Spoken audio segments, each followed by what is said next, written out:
আমরা তো একটা বাগনান গ্রামের ইতিহাস সংগ্রহ করছি, আচ্ছা। আমার সঙ্গে বুলবুল শান্ত সব আছে। এবার আপনাদের বারোয়ারি মানে বাগনান গ্রামের এই বারোয়ারির তো 75 বছর, এটা একটা গর্বের। হ্যাঁ, এই 75। আপনার মানে যদ্দূর মনে আছে আর কি, প্রথম দিকে কারা পুরোহিত ছিলেন? প্রথম দিকে ছিলেন প্রফুল্ল চাটুর্যে, আচ্ছা, আর ওর সঙ্গে কেউ ছিল? আর তার সঙ্গে ক্ষুদিরাম ভট্টাচার্য। ক্ষুদিরাম ভট্ট। হ্যাঁ। আর কিন্তু তখন দ্বিতীয়বারের পুজো আর উনি করেননি, তখন অন্য লোকে করেছে। তো নাম প্রফুল্ল চাটুর্যে প্রথমবার এখানে পুজো করতে আসেন, শুরু। আমার খুব মনে আছে। আচ্ছা, 2 নম্বর এই তখন হট্টাকর্তা কারা আর ছিল? প্রথমবারে আমি যতদূর আমার মনে আছে যে তিনকুড়ি মুখার্জি হচ্ছেন সেক্রেটারি হয়েছিলেন প্রথম। তবে তো তখন মাটির বাড়ি, তো হুম। মাটির বাড়ি, ওখান থেকে তাল পাতা দিয়ে ছাউনি করা হতো প্রথম দিকে, আচ্ছা এবং আচ্ছা। সেখানেই দুর্গা ঠাকুর আনা হতো। তবে প্রথম দিকে মনে হয় জহর, মাদেড়ার জহর, হ্যাঁ হ্যাঁ হ্যাঁ, জহর জহর ঠাকুর, পাল, হ্যাঁ জহর মিস্ত্রি, হ্যাঁ, জহর মিস্ত্রি পুজো। উনি ঠাকুরটা হ্যাঁ। করতেন। আচ্ছা, এসে করতেন না ওখানে আনা হতো? না না, ও এসে করে যেত, আচ্ছা। ওখান থেকে ঠাকুর আনা হতো না, আচ্ছা, প্রথম এখানেই করতো। বলি কে করতেন?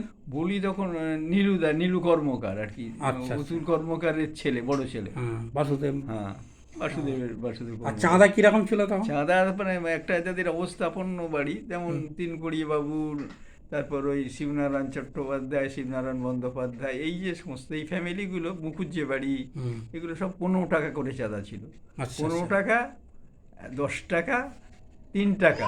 তবে যারা গরিব মানুষ, তখন তো আমাদের অবস্থা গ্রামে খুব একটা ভালো নয়, সেই হিসেবে মানে 3টে স্ল্যাব ছিল। আর তবে আমাদের এই পূর্ব পাড়া, পশ্চিম পাড়ায় হ্যাঁ যে যেমন দিতে পারতো, 1 টাকা 8 আনা এরকমই চাঁদা তখন তোলা হতো, কারণ তখন তো অবস্থা মানুষের খুব খারাপ। এইভাবেই চলেছে। আর ঠাকুমা কেমন হতো আমার ঠাকুমা? হ্যাঁ, উনি আমাদের ষষ্ঠীকার মা আর কি। হুম। উনি আমাদের এই ঠাকুরের সমস্ত বাসনপত্র কিনে দিয়েছিলেন বলে আমার ধারণা, আমার মনে আছে। হুম। এই, আর আমি যেবারে সেক্রেটারি হয়েছিলাম, সেবারে আমরা মানে কি কুমোরটুলি থেকে ঠাকুর তখন পাওয়া যাচ্ছিল না, সনুদা মানে সনদ বোস, হ্যাঁ। সনদ বোস এবং আমি দুজনই মানে ছিলাম।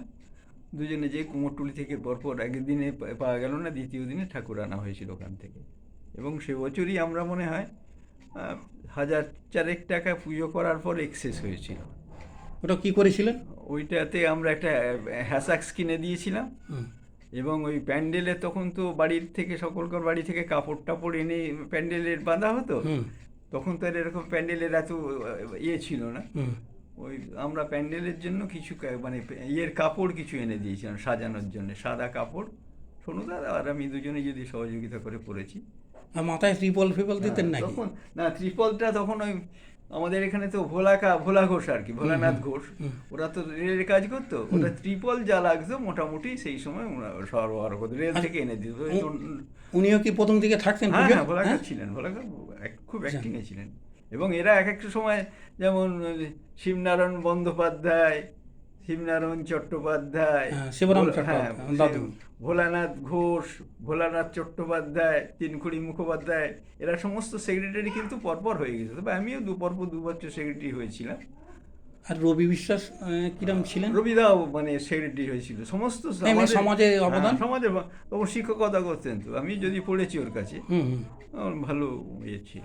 তবে আমাদের সময়, সেই সময় আমরা খুব মানে কি দুটো পাড়া নিয়ে খুব হতো ওখানে। এরা গাছপাড়ার এখানে থিয়েটার হতো, বাগদিপাড়ার ওখানে যাত্রা, এইভাবেই চলছিল। বেশ ভালো, বেশ কিছুদিন চালানো হয়েছে এইভাবে। আচ্ছা, যাত্রার কথা যখন বলেন, আমার মামা পাঁচু চট্টোপাধ্যায়ের একটা দুটো যাত্রা বলুন। পাঁচুদা হুম। এবং আমি আর বাদল মামা, হ্যাঁ। এই তিনজনে ওখানে যাত্রার ক্লাবটা প্রথম খুলি। এবং খোলার আচ্ছা, পরে সুধাংশু মাস্টারকে আমরা এখানে নৃত্যগীতের জন্য, নাচ শেখানোর জন্য সুধাংশু শেখর হ্যাঁ, ঘোষ। সুধাংশু ঘোষ এবং শশাঙ্ক ঘোষও আমাদের এখানে এসছেন। সেই সময় সিধু চাটুর্যে ওরা যাত্রা টাত্রা করতো, হুম হুম। ওরাও আমাদের এখানে এসে কিছু কিছু সময় দেখিয়েছে বা করেছে। আমার মামা কি পাঠ করতো, মানে হ্যাঁ, ভিলেন না আচ্ছা, নায়ক? আমাদের এখানে প্রথম আমরা যাত্রা করেছিলাম 2টো বই। আচ্ছা। একটা হচ্ছে পাষাণের মেয়ে, হ্যাঁ। আর তারপরেরটা হচ্ছে কোহিনূর। পাষাণের মেয়ে আমি শ্রীকৃষ্ণের পাঠ করেছি, এই নারায়ণের পাঠ করেছিলাম। হুম। পাঁচুদা করেছিল তারকাসুর। তারকাসুর। হ্যাঁ, তারকাসুর। এই, আর কোহিনূর বই ও করেছিল কি বলে, আমি করেছিলাম হোসেন, হ্যাঁ। আর ও করেছিল হীরা নবাব। এই পার্কটা মনে নেই, তবে তখন লক্ষণ কাটকে আমাদের গ্রামের অনেক লোকই তখন ছিল। আর ওই নায়িকা আনা হতো না? না, তখন ছেলেরাই নায়িক। পরে দু একজন যারা হ্যাঁ, ছেলে নায়ক হ্যাঁ। করেছে, নায়িকা। আমাদের এখানে ভাদু মারা গেছে, ভাদু সত্য কিছুদিন, বলাই রায় মারা গেছে। বলাই রায়, হ্যাঁ, পাঁচু মাঝি ও মেয়েদের পাঠ পড়তো। সত্য কয়েকদিন কিছুদিন, সত্য রায় ও কিছুদিন আমাদের সঙ্গে মেয়েদের পাঠ করেছে। তবে আমরা দুলাল সুর মশাই ছিলেন, উনি তখন ওই পাষাণের মেয়েতে উনি মহাদেবের পাঠটা করেছিলেন। কার লেখা ওটা পাঠটা, লেখাটা আমার ঠিক মনে নেই বইটা। তবে পাঠটা তখন পাঁচুদার তারকাসুর করেছিল, আমি শ্রী বিষ্ণু করেছিলাম, এটা মনে আছে আমাদের। আর অমরনাথ সুর কেমন করতেন অভিনয়? ভালো অভিনয়, স্বাস্থ্যটাও ভালো তো ছিল। আর নিতাই বিশ্বাসের কোনো যাত্রা? নিতাই বিশ্বাসের, হ্যাঁ নিতাই বিশ্বাস, আমি মানে তখন আমার তো তখন কোনই বাকার ওদের যে যাত্রা হতো, মানে তখন আমি হয়তো বছর স্কুল ফাইনাল পাস করে গেছি, হয়তো বছর 18-20 বছর। তো ওখানে আমি অনেক ওদের ওখানে চন্দ্রগুপ্ত দেখতে গিয়েছিলাম, এবং তাতে আমি প্রম্পটও করেছিলাম। তাতে নিতাই বিশ্বাস তো করেছিলেন ওই কি বলে চাণক্য। হ্যাঁ, আর চন্দ্রগুপ্ত করেছিলেন শটা মাস্টার, শশাঙ্ক শেখর ঘোষ। এই বইটা কি ছিল, যাত্রা বইটা? ওই চন্দ্রগুপ্ত। আচ্ছা, তালজঙ্গল। হ্যাঁ, ওটা হচ্ছে তাল জঙ্গলটা আমি কোনোদিন পাঠ দেখিনি বটে, তবে বইটা আমি পড়েছি। তা নিতাই বিশ্বাস তাল জঙ্গলের পাঠটা করতেন, আর দিক পাঠ করতেন হচ্ছে সিধে চাটুর্যে। আচ্ছা, আমাদের আত্মীয় তো। হ্যাঁ হ্যাঁ। এবং সোনুদা তখন ওই একটা ছোট রোল করতো, কোনো তো ভালো অভিনয় করতো। এবং ওরা ইয়েতে গেছিল, কি বলে, কাটুলে যাত্রা হ্যাঁ প্রতিযোগিতায় গেছিল, ওখান থেকে ওরা ফার্স্ট হয়ে এসেছে। বলছি যে ওই নিতাই বিশ্বাস একটা যাত্রার বই নতুন দেখে মুখস্থ করে চলে এসেছিল, মামলা হয়েছিল, এরকম একটা হয়েছে। তালজঙ্গ, ওই যে রক্ত মুকুট বইটার নাম, তাই নাকি? উনি মুখস্থ করে বলেছিলেন?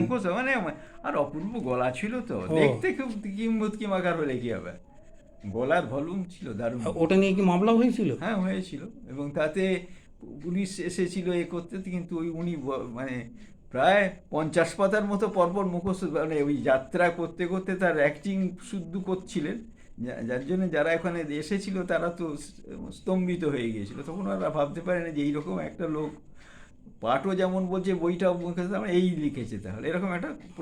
কোথায় হয়েছিল, খুচরো কোর্টে না জমিদার বাড়ি? আমি সেটা বলতে পারছি না। আচ্ছা, দ্বিতীয় কথা হচ্ছে যে এই মাকালপুর জমিদার বাড়িতে আমার বড় মামার টিম আটকে রেখেছিল, বা আপনাদের আটকে রেখেছিল, এরকম ঘটনা ঘটেছে? হ্যাঁ, আমরা মানে ব্যাপার হয়ে গেছে, দুর্গাপুজোর সময় ওদের আলো এবং যাত্রা করব এইরকম একটা অঙ্গীকার করে, তখন সুধা মাস্টার ছিলেন আমাদের মাস্টারমশাই, আমি পাঁচুদা, বাল্লা মামা, এই সমস্ত তখন এদের ছিল।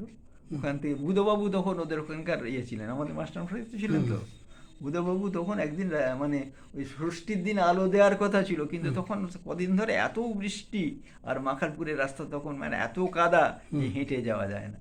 তখন সুধা মাস্টার বললো, দেখো চন্ডী, যা হয় হবে, যাবো না। তারপর রাত্রি 11টার সময় একটা পেয়াদা এসে উপস্থিত, যে আপনাদের এক্ষুনি যেতে হবে।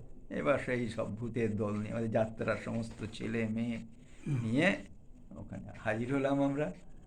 খাওয়া দাওয়া সব ওরা দিল, সব ঠিক, কিন্তু সকালবেলা উঠে বুধবাবু আর কি, দেবপ্রসাদ সিং রায় মাস্টারমশাইকে ডাকলো, বলে শুনুন। তারপর দেখি দুজনে বসে কি ঝামেলা, দুজনেরই জমিদারি মেজাজ, ওদের জমিদারি চলে গেছে, বুধবাবুদেরও জমিদারি চলে গেছে, মেজাজ যায়। হ্যাঁ, দুজনের মেজাজ কিন্তু হচ্ছে। আমি তারপর সুধাংশু মাস্টারমশাইকে বললাম, মাস্টার আপনি থামো না, বলে না চন্ডী, সব থামলাবে না। তারপর এরকম আমি যেহেতু বুধবাবু বা দেবপ্রসাদবাবুর কাছে পড়েছি, এমন মাস্টারমশাই এরকম করে তো অশান্তি করে কোনো লাভ নেই, একটা অন্তত সলিউশন করুন। আমাদের দোষ হয়েছে, আমরা বলছি, স্বীকার করছি, সত্যি দোষটা সত্যি, তবে সেরকম তো জল টল হচ্ছে, তবুও তো আপনার কথা মতো আমরা এসেছি। তখন আমাকে বুধবাবু বলেন, দেখ চন্ডী, তুই যেহেতু আমার ছাত্র বলে তুই এখানে এসেছিস বলে আমি আজকে তোদের সবাইকে মাফ করে দিলাম, কিন্তু এটা মাফ, আমাদের জমিদারি বংশের রক্ত জানিস তো, আমরা এখানে মানুষ খুন করতাম, তোদের তো কিছুই করানো হলো না। তবে তোরা যখন এসেছিস আগে, তারপরে ওরা আমাদের সঙ্গে খুব ভালো, 3 দিন 4 দিন ধরে ওখানে যাত্রা হলো, খাওয়া দাওয়ার সব ব্যবস্থা ওরাই করে দিয়েছে। কি বই করেছিলেন? আমরা ওখানে করেছিলাম দস্যু, পাষাণের মেয়ে আর কোহিনূর। দস্যু রত্নাকর নাকি? দস্যু রত্নাকরটা প্রথমে পাঁচুদা রত্নাকরের পাঠ করেছে, কিন্তু মাকালপুরে ধীরেন পাঠক রত্নাকরের পাঠটা করেছিল, দস্যুর পাঠটা। আচ্ছা বলছি, এবার আমরা বারোয়ারির পুজোয় ফিরে আসি। প্রথম দিকে আলো কি হতো? আলো আলো তখন তখন ওই কি বলে বাঁকা আড্ডির কাছ থেকে আমরা সেই বড় বড় লাইট ছিল আর কি। Daylight? হ্যাঁ, ডে লাইট। Daylight বা হ্যাসা? 3টে বা 4টে আনা হতো। আমি বা সোনুদা ওগুলো জ্বালতে শিখেছিলাম। আমরা নিজেরা, ওরা যখন আলো আসতো না আমরা নিজেরা জেলেও দিয়েছি। এগুলো হয়েছে। কার্বাইডের ল্যাম্প দেখেছেন? না, কার্বাইটে নয়, ওই 1000 বাতির ল্যাম্পগুলো দেখেছি আমরা। ওই একটা বা দুটো জ্বলতো তখন। আচ্ছা, এক বছর খুব বড় ঠাকুর হয়ে গেছিল, এরকম জানেন? হ্যাঁ, 1 বছর হয়েছিল সেবারে। মানে ব্যাপার হচ্ছে এত ভারী, নিরাপদ কর্মকারের মানে এক আত্মীয় হুম। ঠাকুর করেছিল, এত মাটি দিয়েছে সে আনা যায় না। তারপরের দিন ঠাকুরকে আস্তে আস্তে মানে প্রতিবারে ঠাকুর অন্য বোসপুকুরে বিজয় হতো, সেবারে আর এত ভারী হয়েছে যে সদর পুকুরে বিজয় করা। আর কোনো নাম দেওয়া হয়েছিল এই ঠাকুরটার? তাও জানবো না, আচ্ছা। দুর্গা পূজার আবার দুর্গা ঠাকুরের দুর্গা। আর বলি, এই বলি হলো এবার লাইট যখন এই যে আপনি তো হ্যাসাক করলেন উদ্বৃত্ত পয়সা বা জেনারে করলেন, আপনি কি প্রথম ওই বাড়ি বাড়ি প্রসাদ দিয়েছিলেন এরকম হ্যাঁ, একটা শুনেছি? শুধু প্রসাদ দেওয়া তো দূরের কথা, আমরাই প্রথম যে করলাম যে ঠাকুর পুজো হওয়া মানে পুরোহিত পুজো শেষ করলে সঙ্গে সঙ্গে তাদের ওই মিষ্টি টিষ্টি দিয়ে জল টল খাবার দেওয়ার ব্যবস্থা। এবং যখন বিজয়া দশমী হয়ে গেল, অন্যান্য সময় আমরা দেখেছি যে ঠাকুরকে বামুনের দেওয়া হচ্ছে দক্ষিণে অনেক 2 দিন পরে কি 5 দিন পরে, কিন্তু আমরা সেবারই প্রথম ছিলাম যে ওদের ওখানেই যাদের যা দক্ষিণা ছিল সমস্তটা ওই দুর্গা ঠাকুরের পুজো বিজয়া যেমনি হয়ে গেল, বিজয়ার শুদ্ধ কাটার সাথে সাথে দিয়েছিলাম। আর প্রতি বাড়িতে বাড়িতে আমরা প্রসাদ দেওয়ার একটা অ্যারেঞ্জমেন্ট করেছিলাম। আচ্ছা, বন্যা কোনো বছর খুব হয়েছে এরকম মনে আছে? হ্যাঁ, বন্যা হয়েছিল, মানে বছর 2 সেবারে একবার গোপাল দে মনে হয় সেক্রেটারি ছিল। আচ্ছা। সেবারে বন্যা হয়েছিল, মানে রেলের আমাদের রাস্তা কাটা হয়েছিল, সেই রাস্তা কাটার উপর দিয়ে আমরা এনে ঠাকুর এনেছিলাম। ওটা কি 78 সাল না তার আগে? সালটা আমার মনে নেই। আর বলছি যে পুজো তো দীর্ঘদিন হয়েছে, মানে একটা দুঃখের ঘটনা। হ্যাঁ, আর একটা কথা, আমি যেবারে সেক্রেটারি হয়েছিলাম হ্যাঁ, বলুন। সেবার একটি মর্মান্তিক ঘটনা ছিল। আমাদের এখানে বিমল মুখার্জি বলে একজন, মানে আমি খুব দুঃখ পেয়েছিলাম। আমি এখনো মানে জানি আমরা খুব অনুতপ্ত যে সে ওই আমাদের লাইব্রেরির ঘরে গলায় দড়ি, এবং আমিই প্রথম লোক ওর ঘরে, তখন তো ওই ঠাকুরের ঘরের ওই দড়ি টড়ি সমস্ত ওখানে থাকতো প্যান্ডেলে। তারপরে আমি সকালবেলা উঠে ডাকছি, এ গোপাল, বিমল, কি হলো রে, তুই কি মরে গেলি নাকি, এরকম কথাও বলেছি। তারপরে আমি আস্তে আস্তে ওই দিক উল্টো দিক দিয়ে যে জানলায় দেখি তখন বিমল ঝুলছে। খুব দুঃখের কথা, যদিও এটা কি পুজোর আগেই? পুজোর আগে, পুজোর মাসখানেক আগে। মানে এটাই সবচেয়ে মানে কষ্ট পেয়েছেন এটা খারাপ সব কথা। থেকে। আমি শুধু নয়, বাগনান গ্রামের এমন লোক ছিল না যে দুঃখ পায়নি, মনে হয় খুব। তবে আমার মনে হয় ওর মরাটা খুব ছিল, ওখানে একটা কিছু ঘটনা ছিল। যাই হোক, আর একটা ঘটনা ওই মানে আমি যেবারে হয়েছিলাম রক্ষকালী পুজোর দিন, আকাশে মেঘে মেঘাচ্ছন্ন চারদিকে, আমার তো দারুণ ভয় ছিল বাবা। আমি সেক্রেটারি বলে এরকম একটা কিছু হচ্ছে নাকি রে বাবা। আমি শুনলাম, হ্যাঁ গো শুনলাম এরকম কিছু হবে নাকি। তারপর এমন মানে আশ্চর্যকর ঘটনা, পুজোর আগে দেখা গেল আকাশ পরিষ্কার হয়ে গেল। আর তখন তো দুর্গা পুজোর সম্পাদকই রক্ষাকালীর পুজোর সম্পাদক, তখন তাই তো? হ্যাঁ, তখন। আর প্রথম জেনারেটর কবে হয়, মানে টিউবলাইট আমরা যেটা বলি, এটা ঠিক মানে কে সম্পাদক ছিলেন সেটা বললেও হবে? এটা ঠিক আমি এখন বলতে পারবো না। প্রথম জেনারেটর এসছে। তবে একটা কথা, প্রথমবারের কথা আমার মনে আছে, দিনকড়িবাবু ছিলেন প্রথম সেক্রেটারি হয়েছিলেন। আচ্ছা। এবং তখন আমাদের মনে আছে, তখন আমরা কত হবো, 6-7 বছর বা 9 বছর, 3-4 পড়ি হয়। আচ্ছা আচ্ছা, এই খুবই ছোট। সময় দেখেছি মানে ওইখানে মানে সুন্দরভাবে গেট টেট করা, একদিকে মহিলা একদিকে পুরুষ, এবং ভলেন্টিয়ার্স, এই বাচ্চা বাচ্চা ছেলেদের নিয়ে সব ভলেন্টিয়ার্স ব্যবস্থা করা হয়েছিল। খুব মানে আনন্দকর ঘটনা সব ছিল। আর সানাই হয়েছিল নাকি কোনো বছর? হ্যাঁ, সানাই 1 বছর হয়েছিল। আর যখন পুজোর কথা এলো, তখন একটা কথা হচ্ছে, হ্যাঁ। মাইক টাইক যখন হয়েছে তখন মানে প্রথমবারে যখন মাইক দিলেখা টিলেখা সব ছিল, সেবারে দিলেখা সরোজকা, মানে মাইকের ওই সেই বক্স চোং বাজছিল না, ওই দিলেখাদের পাঁচিলের উপর বক্সটা ওই এর মতন মেশিনটা দিয়ে গান শোনা হয়েছে, এরকম হয়েছে। আচ্ছা, পুজো যখন এলো ওই মহালয়া রেডিওর কথা আসবে, হ্যাঁ, মোটামুটি রেডিও গ্রামে তখন কজনের ছিল? আমাদের এখানে রেডিও ছিল তখন মারুজ্জে মশাই আর কি, শিবনারায়ণ বন্দ্যোপাধ্যায় আর শিবুকা আর কি, শিবু চ্যাটার্জির আচ্ছা, বাড়িতে আমার দাদুর শিবরাম চট্টোপাধ্যায় সদরে। শিবুকার বাড়িতে যে আমি নন্টু এরা সব অনুরোধের আসর শুনতে যেতাম রোজ শনিবার। আচ্ছা, আর মহালয়া শুনতে গেছেন নাকি? হ্যাঁ, না মহালয়া শুনতে বাড়ির যে বাড়ি আচ্ছা, আচ্ছা, আচ্ছা, হ্যাঁ, ওদের বাড়ি আমরা ওটা অনুরোধের আসর শুনতে দুপুরবেলার দিকে। এই তারপর তো আমাদের এখানে টিভি সবাইকার বাড়িতে এসে। আর এবার পরে তাহলে পরে কবে তাহলে এই ছোট এলেন, মানে কৃষ্ণমোহন চট্টোপাধ্যায়, উমাপদ চট্টোপাধ্যায়? উমাপদ তো না, প্রথম বছরের পুজোটা হচ্ছে প্রফুল্লবাবু আর ক্ষুদিরাম ভট্টাচার্য মশাই করেছিলেন। আচ্ছা, পরের এতে আরও বাইরের কিছু লোক এসেছিলেন বছর দুয়েক, তবে প্রফুল্লবাবু প্রথমবারে পুজোটা স্টার্ট করেছিলেন। তারপর উমাপদ চট্টোপাধ্যায় অনেকদিন, তারপর কেষ্টদাও অনেকদিন পুজো করে, কেষ্টদা মানে এখনো তো করছে, এখনো চণ্ডীপাঠ করেন। হ্যাঁ, এই তারপর তো শান্তনু বুলবুল ঢুকেছে। শান্তনুদাই এখন এসছে। আর তবে ব্যাপার একটা আনন্দ, সারা গ্রাম মিলে একটা পুজো তো প্রচুর জাঁকজমকের মধ্যেই হতো, আমরা দেখেছি, খুব আনন্দ পাওয়া যেত। বলছি ফলমূল কোথা থেকে আসতো? ফলমূল আমরা কলকাতা থেকেই কিনতাম। আচ্ছা, মানে আমরা যে বছর ছিলাম, মানে আমি এক বছর নয় অনেক দিন ধরেই ওর সঙ্গে যুক্ত ছিলাম, তবে সনুদা আমি খুব অ্যাক্টিংয়ের সঙ্গে কাজ। হ্যাঁ, শোনো বলছিল ওটা। তবে সবসময় লোসকানি হয়েছে ওই সনুদা আর আমাদের, মানে দুজনের প্রচেষ্টাই হোক যাই হোক, ওই এক্সেস আমাদের সময়তেই হয়েছিল।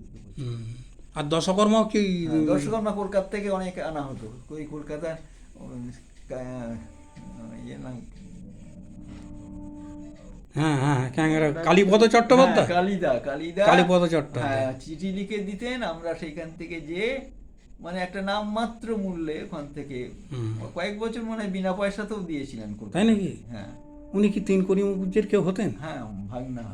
ও, এগুলো আমি ছোটর মুখে শুনেছি আর কি, কৃষ্ণমোহন চট্টোপাধ্যায়। কুমারী দু একটা যদি মনে থাকে আর কি। কুমারীটা ঠিক, তবে আমার মনে ছিল, মনে হয়েছিল যে ভোলা চাটুর্যের মেয়ে অন্নপূর্ণা নাকি নাম, তখন ছোট, তখন 9-10 বছরের মেয়ে হবে, তখন একবার কুমারী হয়েছে দেখেছি। হ্যাঁ। আর ওই যাত্রায় আপনাদের মানে পাড়ার মেয়েরা অভিনয় করেছে পরে, এরকম মনে আছে? হ্যাঁ, বাদল মামার মেয়ে। বাদল মামার মেয়ে নয়, আমার বোনটা বাদল মামার নামগুলো বলুন। আমার বোনটার নাম তো হচ্ছে রমা। আচ্ছা, রমা, অন্নপূর্ণা, আরতি হচ্ছে রতনদার মেয়ে। হ্যাঁ, আর অন্নপূর্ণা মনে হয়, অন্নপূর্ণা হচ্ছে বাদল মামার মেয়ে। আর তারপর কল্যাণী আমাদের এই বুদিও নেচেছে। ও, বুদি, তারপর কানাইকার মেয়েটা দুটো, ওরা খুব ভালো ছিল। একটার নাম হচ্ছে ইলা আর একটা হচ্ছে কল্যাণী, আর সবচেয়ে প্রথমে থাকতো ইলা আর ওই কি বলে আরতি, রতনদার মেয়ে। আচ্ছা, খুব ভালো নাচতো। তারপরে সেকেন্ড স্টেজে ছিল পুটি আমার বোনটা আর অন্য, তারপরে রাখালদার বোন অষ্টি বলে একজন মেয়ে, এরকম প্রায় 14-16 জন মেয়ে আমরা তৈরি করেছিলাম এখানে। তাই নাকি? হ্যাঁ। আর আপনি বইটা পড়তেন? আমি প্রম্পট করতাম, আমি প্রতিবারই ভালো পার্টি করেছি, অনেকগুলো বই আমরা করেছি, প্রায় 40-50 খানা বই আমরা করেছি। তাই নাকি? হ্যাঁ। ও, যাত্রাও করতে গেছি। তার চিনে নেই? হ্যাঁ, তাই নাকি? হ্যাঁ করতে গেছি। তখন রক্তে রাঙা মাটিতে আমি ওখানে কর্মর কার লেগে? রমজান খাঁ করেছি। রক্তে রাঙা। হ্যাঁ, রক্তে রাঙা মাটি আমাদের এখানে ও বইটা হয়েছে। কোন বই করে আপনার সবচেয়ে আনন্দ হয়েছে আপনি নিজে করে? আমরা তো সব বইগুলি দিই, কারণ আমি যেহেতু তখন প্রায় ভালো নায়কের পাঠগুলি তো দিয়েছে, মানে আমার জীবনে মানে সবচেয়ে ভালো অভিনয় করেছিলাম আমি নিচুতলার মানুষের। আচ্ছা, নিচুতলার সুব্রত মনে হয়, নিচুতলার মানুষ। আর এমনি অপেরার কার এখন কোন বইটা ভালো লেগেছে? আমাদের এখানে অপেরা বলতে পয়সা দিয়েছে তো 2-3টে বইয়ে, একটা হচ্ছে কড়ি দিয়ে কিনলাম, শিল্পী তীর্থের জ্যোৎস্না ছিল, গুরুদাস ছিল, ওইটাতে আমাদের পয়সা 10,000 টাকা লাভ হয়েছিল, দিয়ে খেলার মাঠ করা। আমি বলছি যে এমনি কার ভালো লেগেছিল আর কি, মানে সবচেয়ে ভালো বই হয়েছে আমাদের এখানে, মানে অপেরার বই হুম, সবচেয়ে ভালো হয়েছিল কড়ি দিয়ে কিনলাম। আচ্ছা আচ্ছা, যেখানে আর ওই টাকাতেই বলছেন যে ইয়ে খেলার করেছেন? মাঠ করা হয়েছে, আচ্ছা, বলুন খেলার বলুন। মাঠ কেনা হয়েছিল তখন। আচ্ছা, এই উন্নয়নমূলক কাজ হয়েছে। হ্যাঁ, এই ঢাক কোথা থেকে আসতো ঢাক? ঢাক তখন বঙ্কু বলে একজন মানে প্রথম ঢাক কি ছিল, প্রথম ওই তিনুকার আমলে বা যে শিবুকা এদের আমলে বঙ্কু বলে একজন ইয়েতে বাড়ি, নপাড়ায় বাড়ি। আচ্ছা আচ্ছা, ওই বাজাতো, তখন যার জন্য অনেকে বাজাও বঙ্কু এইরকম একটা প্রবাদ তখন প্রচলিত ছিল। তাই নাকি? হ্যাঁ, বঙ্কু। বাজাও বঙ্কু। হ্যাঁ, আচ্ছা, উনি কি সাগরদার কেউ হন? সাগরের কি হয় আমি বলতে পারছি না। মানে ও তো ঢাক বাজান সে বা বাজাতেন। সাগরের কেউ না, ওর কেউ ছেলে। এবং আরেকটা কথা হচ্ছে, বঙ্কু মারা যাওয়ার পর হুম। আমাদের গ্রামের সমস্ত ছেলেরা, অর্থাৎ মানে তখন ইয়ং ব্যাচ যারা হ্যাঁ, ছিল, গোটা বাগান। তারা কিন্তু ওকে দাহ করেছিল। তাই নাকি? হ্যাঁ, হ্যাঁ, বাহ, এটা আমি জানি। ওর দাহ কার্যে আমাদের সবাই গেছিলেন হ্যাঁ, বাগান। অনেকেই মানে সমস্ত ছেলেরাই প্রায় পার্টিসিপেট করেছিল। আর বাজাও বঙ্কু। হ্যাঁ, ভাই, এই কথাটা তখন প্রচলিত। বাজাও বঙ্কু। ওই সময় কিন্তু ওই দরিদ্র নারায়ণের সব, অর্থাৎ খিচুড়ি খাওয়ানো বিকালবেলা, এইটা কয়েক বছর ধরেই হয়েছে। ওটা কোন দিন হতো? দশমী? দশমীর দিন হয়েছে। বাড়ার থেকে? হ্যাঁ, হ্যাঁ, তাই অনেকবার নাকি? হয়েছে, কনস্ট্যান্ট হয়েছে। ও। তখন তো আর এত অভাব ছিল না রে বাবু, যা প্রত্যেকের বাড়িতে কিছু কিছু চাল পারে। আচ্ছা, এমনি ফল নিতে মানুষ আসতেন হাত পেতে? হ্যাঁ, হ্যাঁ, হ্যাঁ, হ্যাঁ, আসতেন। হ্যাঁ, এবং দেওয়াও হতো। ও। এখানে কোনো রকম কার্পণ্য করা আচ্ছা, তাহলে পরবর্তী স্তরে এই যে অজয় মুখুজিকে বলি করতে দেখছি, ওটা কবে হয়েছে তাহলে? না, না, এরপরে তো নিরাপদতা পর্যন্ত আমি তো দেখেছি। আচ্ছা, নিরাপদতাই আমার দেখা শেষ, কারণ গোপাল টোপাল তো আসতে তো পরে এরা। না, আর এরা তাহলে অনেক পরে? হ্যাঁ, বুড়ো মামা? না, এরা নিরাপদতায় মানে আমার দেখাতে নিরাপদতা নীলুদার পরে নিরাপদতাই এসে এটা। আর মজার এত বছরের একটা মজার ঘটনা পুজোর, মানে নিজেদের বন্ধু বান্ধব নিয়ে একটা বেশ মজা হয়েছিল, আচ্ছা, এরকম কিছু মনে আছে? তো ব্যাপারটা হয়ে গেছে, বিজয়ার সময় একটা আমাদের খুব ঝামেলা হয়েছিল। আচ্ছা। আমি যেবারে সেক্রেটারি হয়েছিলাম, আচ্ছা, কারণ প্রতিবারই তো কাঁধে করে ঠাকুর বিজয়া করা হতো। হ্যাঁ হ্যাঁ হ্যাঁ, তখন আমি আর সনুদা দুজনে চিন্তা ভাবনা করলাম, হ্যাঁ গো, এতে তো আনন্দ হয় না, ঢাকটাক। তবে সেই সময় অনেক ঢাকটাকের ব্যবস্থা ছিল, হুম, ঢাক বা ব্যঞ্জ এইসব জাতীয় জিনিসগুলো আনা হতো। তখন আমরা সন্ধ্যা বলে চলতে হবে, বাজিমুল্লা থেকে 10খানা মনে হয়, না 10খানা না 7খানা মনে হয় রিক্সা তো নেওয়া হলো, আলো টালো সমস্ত বাঁধা হলো। কিন্তু ওই সময় দিলে একটু ঝামেলা করেছিল, পুজো নিয়ে খুব ঝামেলা। যাই হোক, ওটা বাদ। হ্যাঁ। আর বলছি, একটা কবিতা দু লাইন যদি বলেন, আপনার অনেক কষ্ট করে তো পড়েছেন, যদি একটা কবিতা বলেন। দুর্গাপুজোর সময় তো আমরা তখন আমি এখানে কবিতাও বলেছি কিছু কিছু সময়। না, আপনার এমনি পড়া জীবনে যে কোনো। বলছি তো। তখন প্রথম ইয়েতে 25শে বৈশাখ হুম, উদযাপিত হওয়া মানে আমরা এখানে পালন করেছিলাম। তখন রবিদা ছিল, রবি বিশ্বের, হুম, ফটিক চাটুর্যে, দেবাদা আর কি, দেবাদা, হুম, এরা এখানে একটা সাংস্কৃতিক অনুষ্ঠান। আমরা প্রথম তখন এইসব ছেলেরা দিলেকাঠি লেখা সব ছিল। তখন কেষ্টদা ওখানে ব্রাহ্মণ বলেছিল, হুম, এবং আমিও ওখানে কবিতা বলেছিলাম একটা। হুম। তারপর পরবর্তী পর্যায়ে তো আমরা বিভিন্ন জায়গায় তো কবিতা টবিতা করেছি। ঐতিহ্য কি? এবং তখন আর একটা আনন্দের কথা হতো, অর্থাৎ বিজয়া হয়ে যাওয়ার পর, এখন যেমন বিজয়া দশমীর দিন বিজয়া হচ্ছে না, তখন কিন্তু বিজয়ার দিনই বিজয়া দশমী হতো। এবং তখন একটা আনন্দ, আমরা দুর্গা মণ্ডপে মানে একে অপরকে ছোটরা বড়দের নমস্কার করছে বা কোলাকুলি করছে, এটা হতো। কিন্তু এখন তারপরে পরবর্তী পর্যায়গুলো আমরা দেখলাম যে সেটা দুর্গাপুজোর বিজয়ার দিন আর দুর্গাপুজোর বিজয়া হচ্ছে না, অর্থাৎ ওই বিজয়ের যে একটা অনুষ্ঠান পুজো